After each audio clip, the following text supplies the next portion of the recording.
What is going on, guys? Rannerz here. Today I've got the 4222 custom tactics video.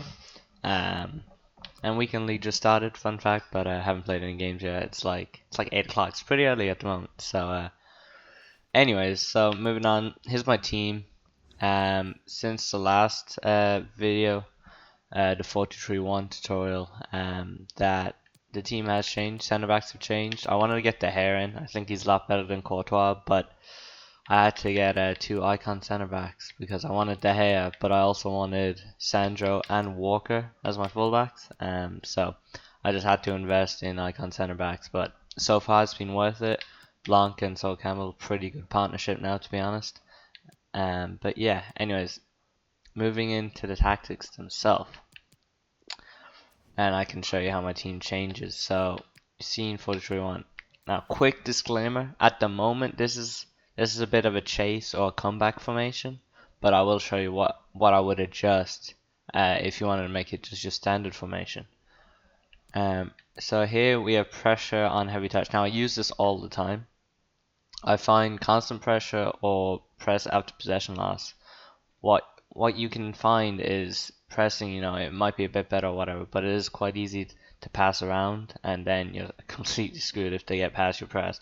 But also when you do press them, for like after possession loss or something, and if it's an interception, it can like kind of get bounced off your player's feet and go back to them anyways, or if you tackle them, it also can bounce, right? So I just found that you ended up just giving the ball straight back to them if you did get it, and then if you didn't, they passed around your press and you conceded. So I just didn't think it was worth it. So anyways, we're pretty balanced with width and depth here. I don't think you really benefit too much from going either way on this. I definitely wouldn't go too narrow anyways for this formation, because it is technically wide with the 2 cams, all like wingers, similar to the 4-2-3-1. So you do want fast players there.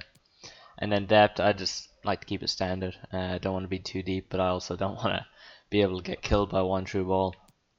Then offensive style, balanced, but you'll see in the custom tactics later, it's more of a fast build up, but I balanced here, because if you do put fast build up here, literally your players just go so forward so fast that if you don't constantly pass it, you will just end up with no midfield, because literally all your midfield is push up, and that's not what you want.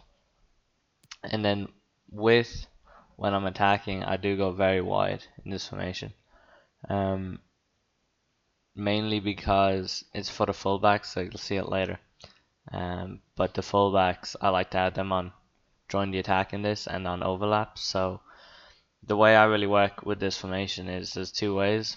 One is I bring up the ball with one of my CDMs, and then I have my 4 attackers pressing the front line, or I play around with the ball with the 4 attackers, and if this is against the back 4, one of the fullbacks will overlap into space, so literally you just kind of have to keep it across the front 4, and then once the opportunity presents itself, put the true ball into one of the fullbacks, and then that'll open up a great crossing opportunity, or it'll just shift the defense over for you to actually just pass it all the way back to say your left back goes through, you can pass it all the way back to your right attacking mid, and he'll be in space this time, and you can maybe just cut in, take a time finesse shot. It depends what sort of players you have, but yeah, that's what I recommend.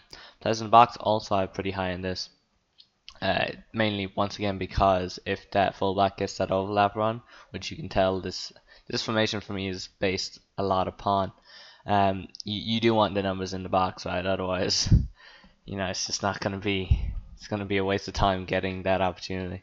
And then corners and free kicks I just always have on 2. So this is how I change my team around. So as you can see, I've got Ronaldo and Eusebio up top. Then I have Neymar and Mbappe. You can switch Neymar and Mbappe if you have them too. If you maybe want to do timed finesse with Mbappe, maybe on the left, you want to cut in. But I like to keep him on that side because I've been using just power shots and low dribblings a bit more after the patch. So that's why I'm using that setup personally. Then CDMs is Pavin, Vieira, and back 4 and goalkeeper standard. Now, I just like to have getting behind on my strikers in every formation. I don't know why. It's mainly because, I suppose, just in case you get that opportunity for a true ball and you just play it through, because true balls are really good in this game. So it's just always, you just always want that chance. Now I actually leave my cams on nothing, and the reason I do this is to do with, well, first if I bring, so Pogba, I have Pogba on get forward. So what this does is it does make him more of a kind of cam kind of role in this, or maybe a center mid, just somebody central that isn't that attacking position, because I do like to bring the ball up with him, and like I said earlier, if you have the ball with a CDM and not one of the four attackers, it means them four attackers are up against the back four, which just really screws your opponent, because if they touch their back four, pull them out of position, you've got a free player. So all they can do is tackle you with their CDM.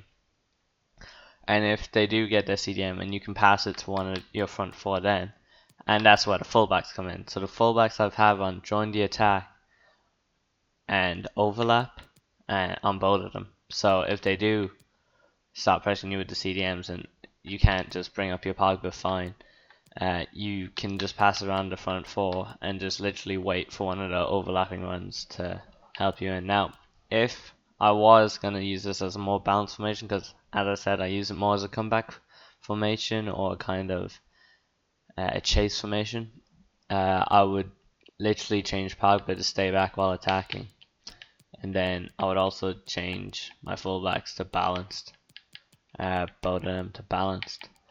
But problem with that is it does kind of eliminate the game plans, but then you can just play it with your front four more, and then you'll still be defensively solid because your team will be back. Because the way I do play this, you can leave gaps, but it's just so lethal attacking that it's worth it to take the attacks.